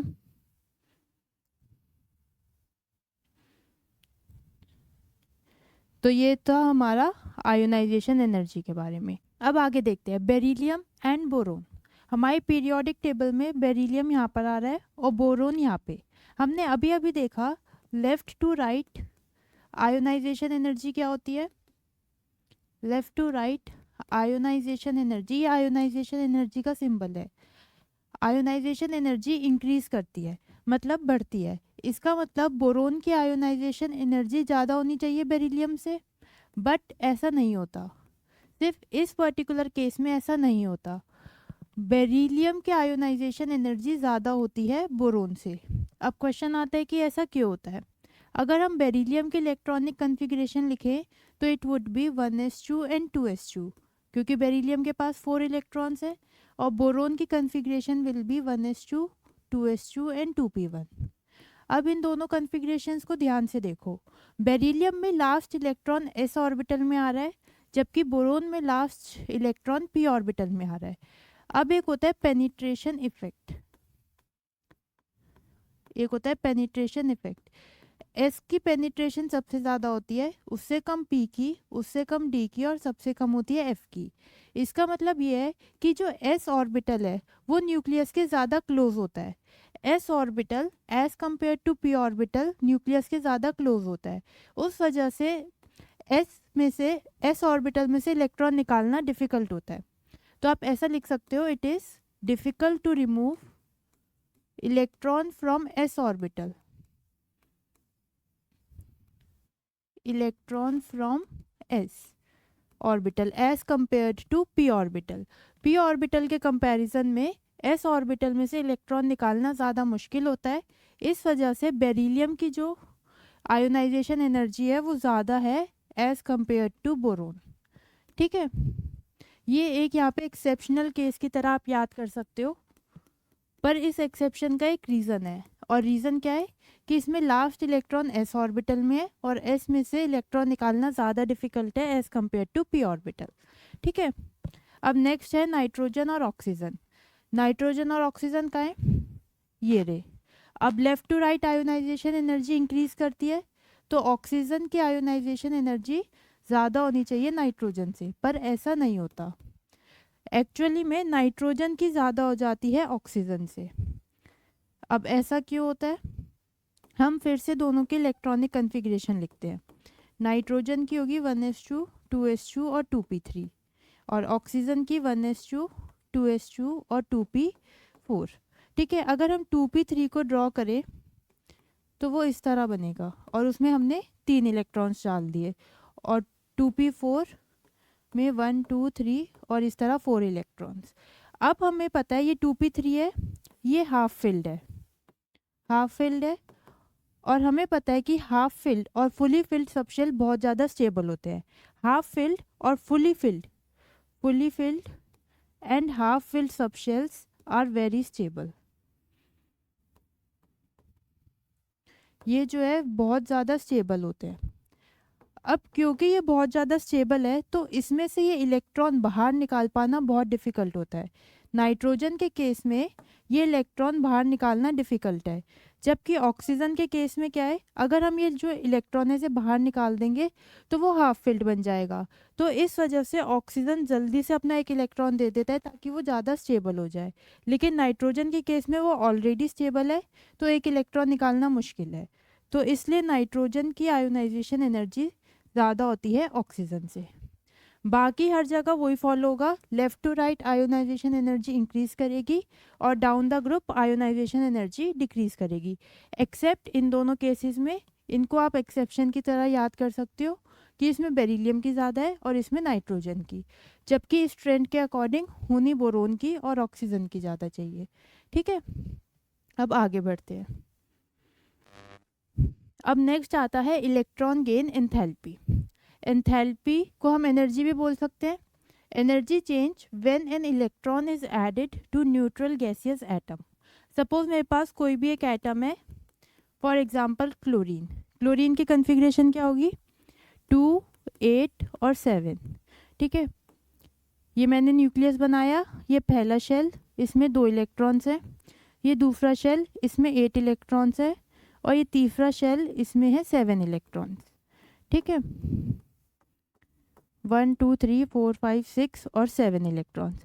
अब मैंने क्या करा, इसमें एक इलेक्ट्रॉन और ऐड कर दिया ताकि ये स्टेबल हो जाए। एक इलेक्ट्रॉन ऐड कर दिया, ये किस में कन्वर्ट हो जाएगा, Cl माइनस में। पहले ये Cl था, उसमें एक इलेक्ट्रॉन ऐड कर दिया और उसे कन्वर्ट कर दिया Cl माइनस में। इस रिएक्शन के ड्यूरिंग जो भी एनर्जी रिलीज होगी उसको हम बोलेंगे इलेक्ट्रॉन गेन एंथैल्पी, और इसको हम डिनोट करते हैं इससे डेल्टा Eg। ई से इलेक्ट्रॉन, जी से गेन, और H मतलब एंथैल्पी या फिर एनर्जी। तो इलेक्ट्रॉन को अगर हम कोई भी एटम इलेक्ट्रॉन गेन करता है तो उस टाइम पे जो एनर्जी रिलीज होगी उसको हम बोलेंगे इलेक्ट्रॉन गेन एनर्जी। ठीक है। अब हमारी इलेक्ट्रॉन गेन एनर्जी एंडोथर्मिक भी हो सकती है और एक्सोथर्मिक। एंडोथर्मिक का मतलब कि एनर्जी एब्जॉर्ब, वो एनर्जी एब्जॉर्ब भी कर सकता है और एनर्जी रिलीज भी कर सकता है। एनर्जी रिलीज, अगर वो एनर्जी रिलीज करता है कोई भी एटम, उसमें अगर हमने एक इलेक्ट्रॉन ऐड करा और एनर्जी रिलीज हुई तो हमारी इलेक्ट्रॉन गेन एंथैल्पी की वैल्यू आएगी नेगेटिव। और अगर वो एनर्जी एब्जॉर्ब कर रहा है तो उस केस में इलेक्ट्रॉन गेन एंथैल्पी की वैल्यू आएगी पॉजिटिव। ठीक है। अब ग्रुप 17 की जो है वो नेगेटिव होती है इलेक्ट्रॉन गेन एंथैल्पी। ग्रुप 17 कौन सा होता है, हेलोजेंस को बोलते हैं हम ग्रुप 17। हमने अभी देखा पीछे, ग्रुप 17 वाले एलिमेंट्स ही होते हैं, इसको हम बोलते हैं ग्रुप 17। और इनका एक स्पेशल नाम था, क्या नाम था इनका, हेलोजेंस। इनको हम बोलते हैं हेलोजेंस। इसमें आते हैं फ्लोरीन, क्लोरीन, ब्रोमीन और आयोडीन। ठीक है। तो जो ग्रुप 17 है जिसको हम बोलते हैं हेलोजेंस, जिसमें आते हैं फ्लोरीन, क्लोरीन, ब्रोमीन और आयोडीन, इनके लिए इलेक्ट्रॉन गेन एंथैल्पी की वैल्यू होती है नेगेटिव। और नोबल गैसेस, इनके लिए इलेक्ट्रॉन गेन एंथैल्पी की वैल्यू होती है पॉजिटिव। नोबल गैसेस कौन सी होती है, ये वाला, इसको हम बोलते हैं नोबल गैस। ग्रुप 18, ग्रुप 18 इनको हम बोलते हैं नोबल गैस। और क्यों बोलते हैं नोबल गैस, क्योंकि इनका ऑक्टेट कंप्लीट होता है। ठीक है। ये किसी के साथ बॉन्डिंग नहीं करते, ये सब हमें पता है। अब अगर हम बात करें नोबल गैस की, तो नोबल गैस के केस में इनका ऑक्टेट कंप्लीट होता है। ऑक्टेट कंप्लीट मतलब आउटर मोस्ट शेल में 8 इलेक्ट्रॉन्स होते हैं और ये बहुत ज़्यादा स्टेबल होते हैं। तो अब अगर हमें एक इलेक्ट्रॉन ऐड करना है तो हमें एनर्जी देनी पड़ती है ज़बरदस्ती, इसमें हमें ज़बरदस्ती इलेक्ट्रॉन ऐड करवाना पड़ता है। तो नोबल गैसेस जल्दी से कोई भी अपने पास इलेक्ट्रॉन लेगी नहीं क्योंकि वो स्टेबल है, लेकिन हमें ज़बरदस्ती इलेक्ट्रॉन ऐड करवाना पड़ता है। इस वजह से ये जो है एक एंडोथर्मिक रिएक्शन है और एनर्जी हमको बाहर से देनी पड़ती है। लेकिन ग्रुप 17 के केस में क्या है, इनके पास एक इलेक्ट्रॉन कम होता है, आउटर मोस्ट शेल में 7 इलेक्ट्रॉन्स हैं, तो ये फटाफट एक इलेक्ट्रॉन गेन कर लेते हैं ताकि ये स्टेबल हो सके और इनका ऑक्टेट कंप्लीट हो सके। तो ग्रुप 17 के केस में इलेक्ट्रॉन गेन एनर्जी नेगेटिव होती है। ठीक है। अब left to right electron gain enthalpy becomes more negative. Left to right जैसे हम जाएंगे हमारे इस तरह से पीरियोडिक टेबल में, तो इलेक्ट्रॉन गेन एंथैल्पी और नेगेटिव होती चली जाती है। और टॉप टू बॉटम, ऊपर से नीचे आते हुए electron gain enthalpy becomes less negative. Reason क्या है इसका, रीज़न है इसका size. Left to right size क्या करेगा, डिक्रीज, हमने सीखा था। लेफ़्ट टू राइट साइज करेगा डिक्रीज, तो उसमें इलेक्ट्रॉन ऐड करना ईजी हो जाता है क्योंकि उसका साइज हो रहा है छोटा। एक इलेक्ट्रॉन, एक एटम ये है और एक एटम ये है, इसमें हमें एक इलेक्ट्रॉन बाहर से ऐड करना है और इसमें इलेक्ट्रॉन बाहर से ऐड करना है। इसमें जब इलेक्ट्रॉन बाहर से ऐड करेंगे तो ये न्यूक्लियस के ज़्यादा पास होगा, ज़्यादा अट्रैक्शन होएगा न्यूक्लियस उसको फटाफट खींच लेगा अपने पास, जबकि इस केस में न्यूक्लियस जल्दी से नहीं खींच पाएगा। ठीक है। तो इसका रीज़न होता है साइज।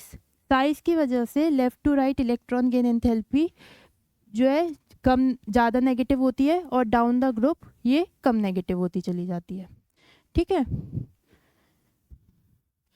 अब नेक्स्ट आता है फ्लोरीन और क्लोरीन। देखो हमारी पीरियोडिक टेबल में कहाँ पर है फ्लोरीन और क्लोरीन, ये फ्लोरीन है और ये क्लोरीन है। अभी हमने क्या देखा, पीछे हमने सीखा top to bottom electron gain energy क्या हो रही है, delta E G becomes less negative. यही देखा हमने पीछे कि लेफ्ट टू राइट वो डाउन द ग्रुप वो लेस नेगेटिव हो रही है, तो नीचे जाते जाते कम हो जानी चाहिए। क्लोरीन की इलेक्ट्रॉन गेन एंथैल्पी कम होनी चाहिए एज कंपेयर टू फ्लोरीन, पर ऐसा नहीं होता। फ्लोरीन की ज़्यादा होती है और क्लोरीन की कम। ऐसा क्यों? इसका रीज़न है फ्लोरीन का एक्सेप्शनली स्मॉल साइज। फ्लोरीन का जो साइज़ है वो एक्सेप्शनली स्मॉल है। Fluorine has exceptionally small size.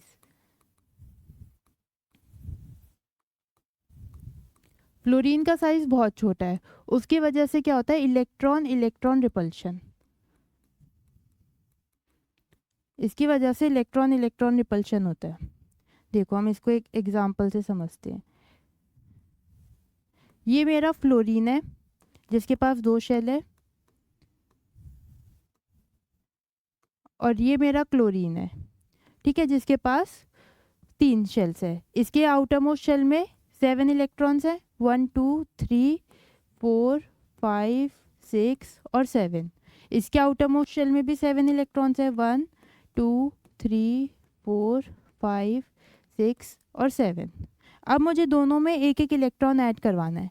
इसमें जब मैंने इलेक्ट्रॉन ऐड करवाया और इसमें भी इलेक्ट्रॉन ऐड करवा दिया, अब आप देखोगे इन दोनों इलेक्ट्रॉन्स के बीच में बहुत कम डिफरेंस है, और इलेक्ट्रॉन रिपेल करेंगे एक दूसरे को क्योंकि उन दोनों पे नेगेटिव चार्जेस है। तो यहाँ पे इलेक्ट्रॉन और इलेक्ट्रॉन के बीच में रिपल्शन होता है फ्लोरीन के केस में, क्योंकि इसका साइज़ है छोटा। जबकि यहाँ देखो इसमें डिस्टेंस बहुत ज़्यादा है 2 इलेक्ट्रॉन्स के बीच में, तो उतना रिपल्शन नहीं होगा।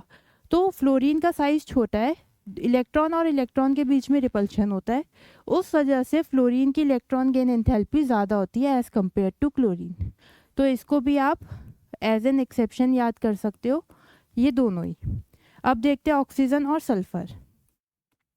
ऑक्सीजन और सल्फ़र ये रहे, ठीक है, इसमें भी डाउन द ग्रुप है। ऑक्सीजन की क्या होनी चाहिए, ज़्यादा या कम? ऑक्सीजन की कम होनी चाहिए सल्फ़र से, लेकिन ऑक्सीजन की ज़्यादा होती है सल्फ़र से। ऐसा नहीं होता, ऐसा होता है। और रीज़न है same, oxygen have small size, और छोटे साइज होने की वजह से उसमें इलेक्ट्रॉन इलेक्ट्रॉन रिपल्शन होता है। तो इस रीज़न की वजह से यहाँ पे 2 एक्सेप्शंस आते हैं। फ्लोरीन की इलेक्ट्रॉन गेन एंथैल्पी ज़्यादा होती है क्लोरीन से, और ऑक्सीजन की ज़्यादा होती है सल्फ़र से, ठीक है। अब आगे नेक्स्ट आती है हमारी इलेक्ट्रोनेगेटिविटी। इलेक्ट्रोनेगेटिविटी क्या होता है? Ability of an atom to attract shared pair of electron towards itself is called electronegativity. अब इसे समझते हैं कि ये क्या है।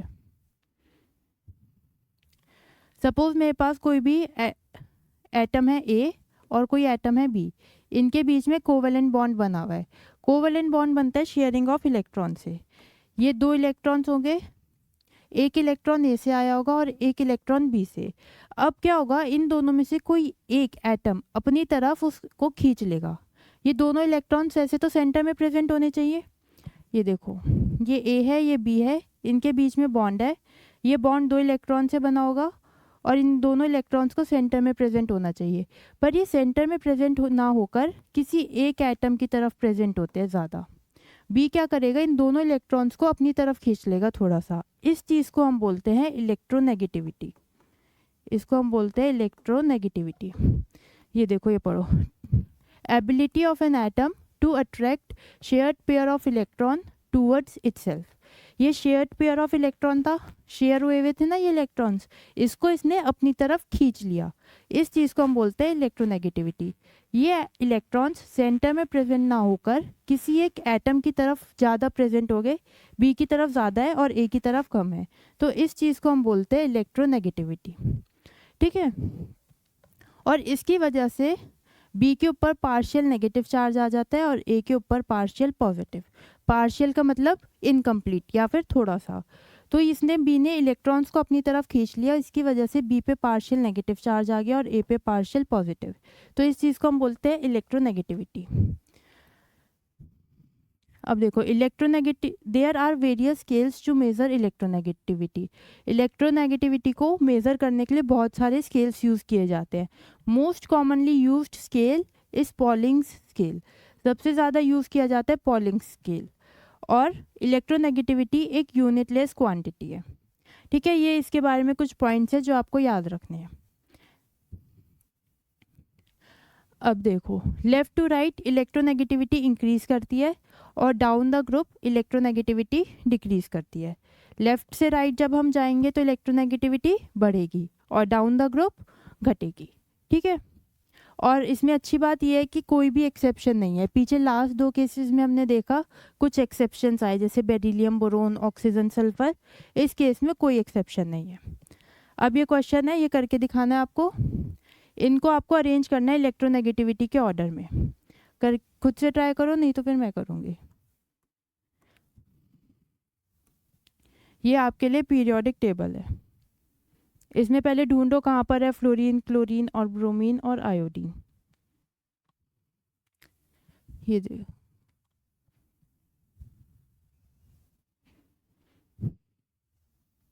ये रहे हमारे पास फ्लोरीन, क्लोरीन, ब्रोमीन और आयोडीन। ये कहाँ जा रहे हैं? Down the group.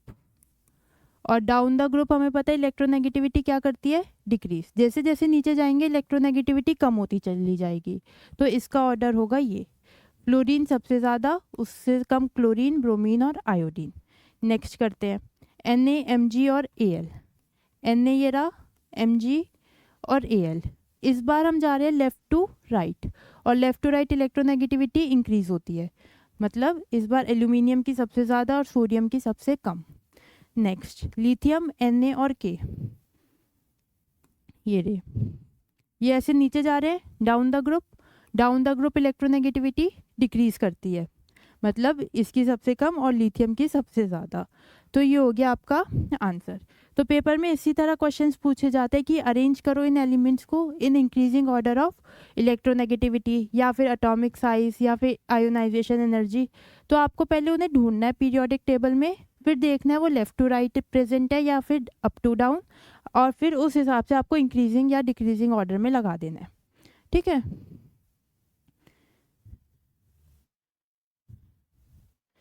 अब इसमें जो एक इम्पॉर्टेंट नोट करने वाली बात है वो ये है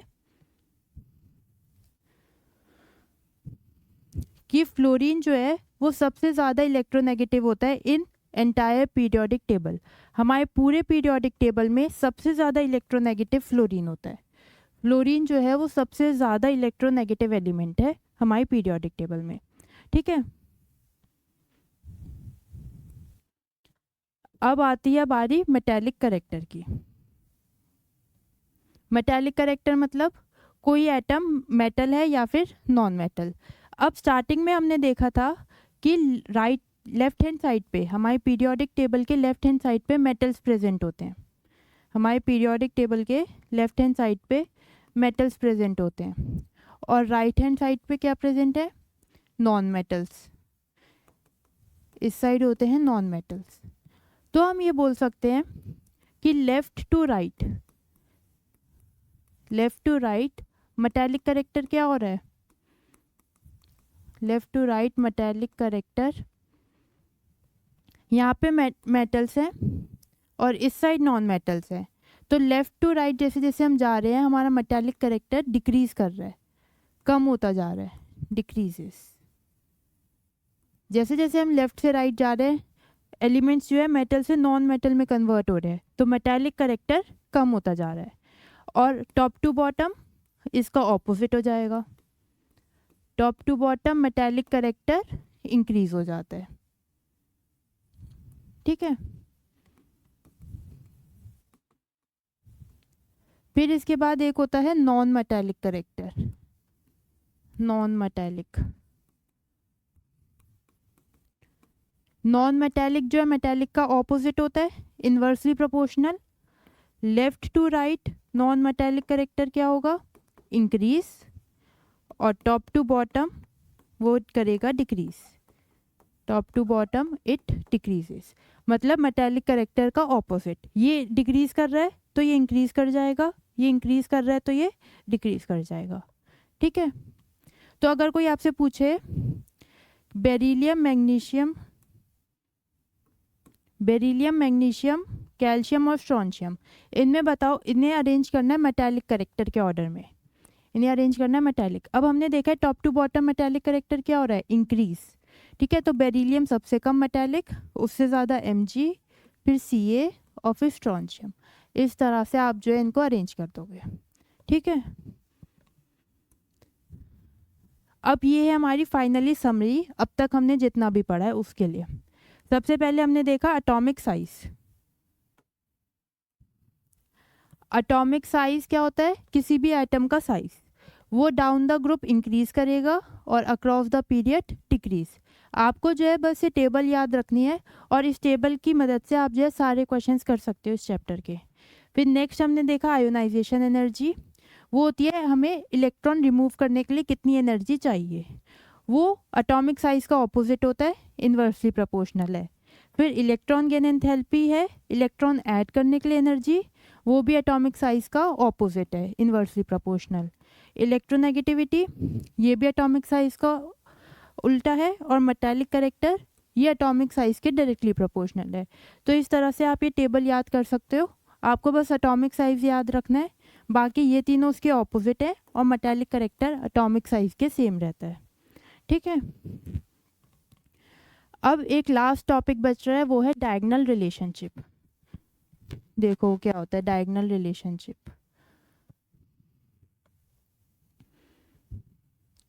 साइंटिस्ट ने ये ऑब्जर्व करा कि लिथियम की प्रॉपर्टीज़ जो है वो मैग्नीशियम से मैच हो रही है, लिथियम की प्रॉपर्टीज़ मैग्नीशियम से मैच हो रही है, बेरिलियम की प्रॉपर्टीज़ एल्यूमिनियम से मैच हो रही है। ठीक है, तो इसके बेसिस पे उसने ये बोला कि इस चीज़ को उसने बोला डायगोनल रिलेशनशिप। लिथियम और मैग्नीशियम डायगोनली प्रेजेंट है, उस एल्यूमिनियम को अगर हम एक बार के लिए यहाँ लिख दे तो ये दोनों भी डायगोनली प्रेजेंट है। तो इसने ये बोला कि कुछ एलिमेंट्स डायगोनली एक दूसरे से सिमिलर हो रहे हैं, मैच हो रहे हैं, तो इस चीज़ को उसने बोला डायगोनल रिलेशनशिप। और डायगोनल रिलेशनशिप के एग्जांपल्स होते हैं हमारे लिथियम एंड मैग्नीशियम, ये फर्स्ट एग्जांपल है, और सेकंड एग्जांपल है बेरिलियम एंड एल्यूमिनियम। अब रीज़न क्या है इस डायगोनल रिलेशनशिप का, रीज़न है स्मॉल साइज, हाई इलेक्ट्रोनेगेटिविटी और only 4 valence orbitals are present. इन रीजंस की वजह से ये एलिमेंट्स जो है डायगोनल रिलेशनशिप शो करते हैं। ठीक है, तो यहाँ पे जो है हमारा ये चैप्टर फिनिश होता है। Thank you very much for watching.